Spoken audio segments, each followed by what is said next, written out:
পূর্ব পরিকল্পনা করে অপরাধীরা প্লব্ধ করে তাকে ভারতের কলকাতার নিউ টাউনস্থ সঞ্জীবা গার্ডেনের নামে একটি বাসায় নিয়ে তাকে সন্ত্রাসীরা নির্মমভাবে নৃশংসভাবে হত্যা করে পৈশাচিক কায়দায় তার লাশ গুম করার উদ্দেশ্যে বিভিন্ন জায়গায় ফেলে তারা কাজ সম্পন্ন করে তারা কিন্তু যার যার জায়গায় চলে যায়। অর্থাৎ মুঠা দাগিয়ে যে সকল সন্ত্রাসীরা এই হত্যাকাণ্ডটি সংগঠিত করেছে তারা সবাই কিন্তু বাংলাদেশি। তারা এই অপরাধটা করে তারা কেউ বাংলাদেশে চলে এসেছে, ম্যাক্সিমাম বাংলাদেশে চলে এসেছে, একজন চলে গেছে হলো নেপাল। আমরা যখনই আমাদের কাছে খবরটি আসে, আপনারা জানেন যে আমরা ভিকটিমের কন্যা আমাদের কাছে যখন আসে আমরা জানার পর কিন্তু আমরা কাজ শুরু করি এবং আমরা প্রথমেই আমাদের এই হত্যাকাণ্ডের সাথে জড়িত যে মূল কিলার, মূল ঘাতক, তাকে জনাব শিমুল ভুঁইয়াকে আমরা গ্রেপ্তার করি। শিমুল ভুঁইয়ার পর আমরা তানবীর, সেলাস্তি এদের গ্রেপ্তার করি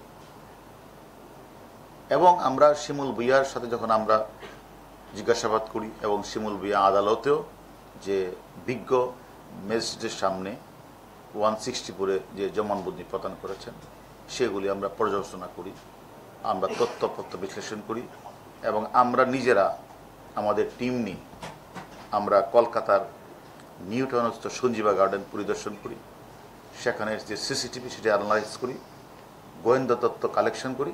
করার পরে আমাদের কাছে যে আমরা শিমুল ভুঁইয়ার পরে যে হত্যাকাণ্ডটি সংগঠিত করার জন্য আরও যে দুই ব্যক্তি অগ্রণী ভূমিকা পালন করেছেন তার মধ্যে একজন হলো ফয়সাল শাহজি আর একজন হলো মুস্তাফিজুর রহমান, যাকে আমরা গতকাল দুর্গম পাহাড়ি এলাকা, উঁচু নিচু পথ, ফটিকছড়ি, ভোজপুরি এবং সীতাকুণ্ডের মাঝখানে একটা পাহাড়ের এক পাদদেশ থেকে তারা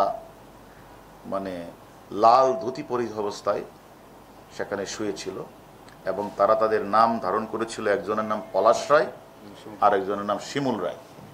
এই নাম ধারণ করে, হিন্দু বেশ ধারণ করে, ধুতি পরে তারা প্রায় অনেক দিন যাবতই এই পাতালটার নাম হলো শ্রী শ্রী পাতাল কালী মন্দিরে তারা বাঁচার জন্য তারা লুকিয়েছিল। আমরা আপনাদেরকে বলেছিলাম যে আমরা অনেককে গ্রেপ্তার করেছি এর আগে। এই দুইজনকে গ্রেপ্তার করার জন্য আমাদের একটি টিম ছিল ঝিনাইদহ, আরেকটা টিম আমরা কাজ করতেছিল হলো যশোহর, আর দুটি টিম কাজ করতেছিল খাগড়াছড়ি, বান্দরবন, তারপরে সীতাকুণ্ড, ফটিকছড়ি। ওই এলাকাগুলিতে আমাদের টিমগুলি কাজ করতেছিল অনেকদিন যাবত। আমরা এর মধ্যে একটি টিম আমাদের সুন্দরবনও গিয়েছিল, আমরা তথ্য পেয়েছিলাম সুন্দরবনের আমাদের ওই মাছ ধরার ট্রলারে, সেখানে আমরা তথ্য পেয়েছিলাম। এইভাবে আমরা সবগুলি জায়গায় পাহাড়ের পাদদেশ থেকে শুরু করে বঙ্গোপসাগর, সুন্দরবন এবং বিভিন্ন জায়গাগুলিতে আমরা কিন্তু এই দুজন ব্যক্তি, যারা সর্বশেষ দুজন ব্যক্তি যারা ওই শিমুল ভুঁইয়ার নেতৃত্বে তারা হত্যাকাণ্ডের জন্য যা যা করার তারা সেটাই করেছে এবং তার ধারাবাহিকতায় আমি যদি বলি যে যেদিন এই হত্যাকাণ্ডটি সংঘটিত হয় 13 তারিখ, এই 13 তারিখ সকালবেলা কিন্তু আমাদের ভিকটিম আনোয়ারুল আজিম আনাস সাহেব তার বন্ধু গোপাল বাসা থেকে কিন্তু বের হয় এবং গোপালের বাসা থেকে বের হয়ে ইনি কিন্তু বিধানসভার কলকাতার পাবলিক স্কুলের সামনে সে আসে। আর তখন সেখানে কিন্তু ওয়েট করতেছিল হলো ফয়সাল শাহ, তাকে রিসিভ করবে, ও যাকে আমরা গতকাল ধরেছি। ফয়সাল শাহজি তাকে সাদা গাড়িতে তুললেন, সাদা গাড়িতে তুলে তাকে গুপ্তা সুইটস একটা মিষ্টান্ন ভাণ্ডারের সামনে নিয়ে গেলেন। সাদা গাড়ি নিয়ে সেখানে গিয়ে একটা লাল গাড়ি ছিল, সে লাল গাড়িতে ফয়সাল শাহজি ওই এমপি আনোয়ার আজিম তো ভিকটিমকে নিয়ে লাল গাড়িতে ওয়েট করতেছিল শিমুল ভুঁইয়া মূল ঘাতক। এরা তিনজন সেই গাড়িতে করে তারা আবার ওই কলকাতার ওই যে সঞ্জীবা গার্ডেনে নিয়ে গেলেন। ওইখানে ওয়েট করতেছিল বাসার ভিতরে মুস্তাফিজ, ডাইনিং রুমে ছিল জিহাদ হাওলাদার আর শিলাস্তিকে রেখেছে দরজার সামনে, আসলে যেন তাকে রিসিভ করা হয়। এবং যখন সে আমাদের যে গতকালের গ্রেপ্তারকৃত আসামি ফয়সাল এবং আগের গ্রেপ্তারকৃত আসামি যে 160 মানে শিমুল ভুইয়া, এরা দুইজন নিয়ে গেলেন তাকে ওই ফ্ল্যাটে, রিসিভ করলেন হলো তাকে মুস্তাফিজ আর শিলাস্তি রহমান করে। কিন্তু তারা শিলাস্তি রহমান উপরে থেকে যায়, আর ওই যে আমাদের যে মূল কালকের যে আমাদের যে যারা হত্যাকাণ্ড সংগঠিত করেছে ফয়সাল শাহজি এবং মুস্তাফিজ এমপি সাহেবকে নিয়ে তারা নিচের এক কর্নার রুমে চলে যায়।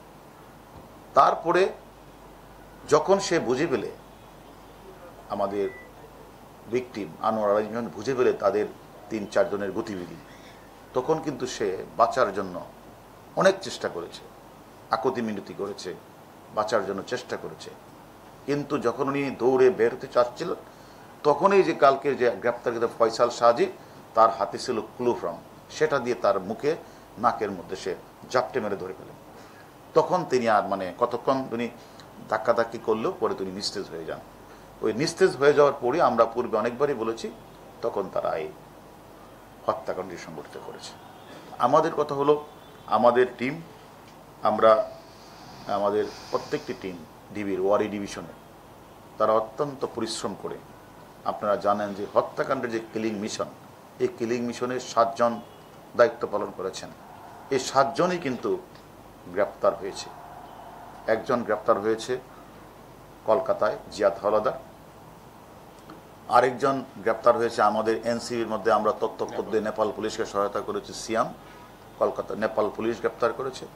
আর বাকি আমরা সেলেস্তি রহমান, তানভীর, তারপরে হলো শিমুল ভুইয়া, গতকাল আমরা সর্বশেষ অ্যারেস্ট করেছি ফয়সাল শাহজি এবং মুস্তাফিজকে। এর মধ্যে দিয়ে কিলিং মিশনের যে 7 জন, এই 7 জনের মধ্যে 7 জনই কিন্তু আটক আছে। বাংলাদেশের পার্টি আছে 5 জন, ইন্ডিয়ার পার্টি আছে 2 জন। এর ছাড়াও এর বাহিরে আরও 2 জন গ্রেপ্তার আছে। এই পর্যন্ত আমাদের খাতে গ্রেপ্তার হয়েছে টোটাল 7 জন।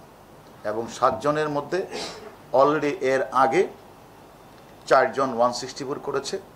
আর আমাদের গতকাল যে মানে মূল যে মানে ঘাতক দলের 2 সদস্য ফয়সাল শাহজি এবং মুস্তাফিজকে আজকে আমরা আদালতে প্রেরণ করব, এবং আমরা সেখানে তাদের জন্য 10 দিনের রিমান্ড আদালতের কাছে আমরা প্রার্থনা করব।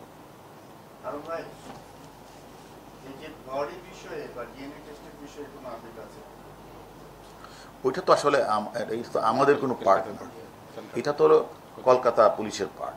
তারা যখনই তারা অলরেডি আমরা জানি তাদের সাথে ভিকটিমের পরিবারের নিয়মিত যোগাযোগ হচ্ছে। ভিকটিমের পরিবারের যে সদস্য তারা একটু অসুস্থ, তারা হয়তো সামনের সপ্তাহে যে কোনো দিন চলে যাবে।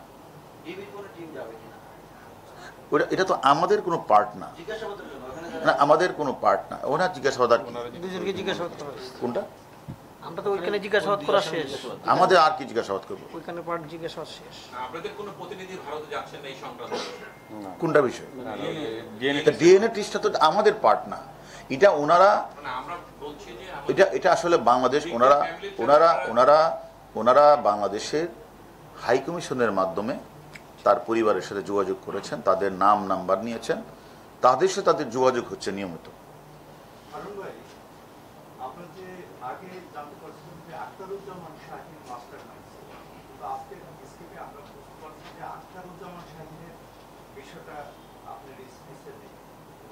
আখতারুজ্জামান, আমরা তো এটা নিয়ে অন্তত অনেকগুলি আমরা মিডিয়াতে বলেছি। আখতারুজ্জামান মাস্টারমাইন্ড ছিল, আছে। আখতারুজ্জামান শেষ হয়ে যায় নাই। আমরা আমি বলছি যে সরাসরি কিলিং মিশনে অংশগ্রহণ করেছে 7 জন, এ 7 জনই অ্যারেস্ট। আর মাস্টারমাইন্ড বা মোটিভ, পরিকল্পনাকারী, অর্থদাতা, এগুলি তো অন্য বিষয়। আমরা বলেছি কিলিং মিশনে যে 7 জন অংশগ্রহণ করেছে, এই 7 জন কলকাতা পার্টে, বাংলাদেশ পার্টে সকলেই গ্রেপ্তার হয়েছেন। আর যে কথাটা বলেছেন, অবশ্যই এখনো আমাদের কাছে শাহিন মাস্টারমাইন্ড, কারণ উনি তো কলকাতার সঞ্জীবা গার্ডেনে বাসাটা ভাড়া নিয়েছেন তার পাসপোর্ট দিয়ে, তার সাথে ডিট করে। এই যে পরিকল্পনা, এই যে হত্যাকাণ্ডের প্রেক্ষাপট, বাসা ভাড়া করা, এগুলো তো শাহিনই করেছেন। এবং শাহিন সেখানে শেষ করে 10 তারিখ ইনি বাংলাদেশে ফিরে এসেছেন। যখনই ওই হত্যাকাণ্ডের কিলিং মিশনে অংশগ্রহণ করা যে 7 জন, তারাও যখন একে একে যখন তারা বাংলাদেশে এবং কেউ নেপালে চলে যায়, এর মধ্যে গ্রেপ্তার হয়েছে আমাদের কাছে শিমুল ভুইয়া। 19 তারিখ রাতে গ্রেপ্তার হওয়ার পরে 20 তারিখে কিন্তু শাহিন সে প্রথমে দিল্লি থেকে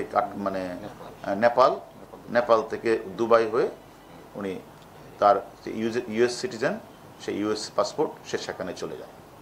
এখন আমাদের কাজ চলছে, আমরা অলরেডি আমাদের পুলিশ হেডকোয়ার্টারের এনসিবির মাধ্যমে আমরা ইন্টারপোলের কাছে চিঠি লিখেছি, আমরা আমেরিকান এম্বাসির সাথে কথা বলেছি এবং কলকাতার পুলিশকে আমরা অনুরোধ করেছি, কারণ তাদের সাথে, কলকাতার পুলিশের সাথে বা ইন্ডিয়ার সাথে মার্কিন যুক্তরাষ্ট্রের একটা এক্সট্রাডিশন ট্রিটি আছে।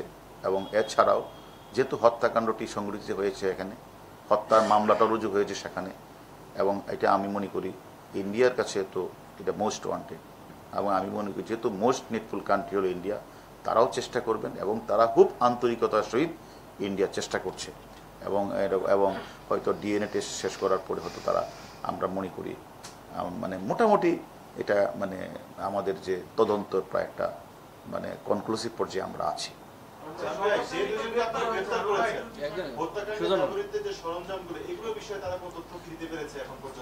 না, এটা একটা আরেকটা কথা বলি,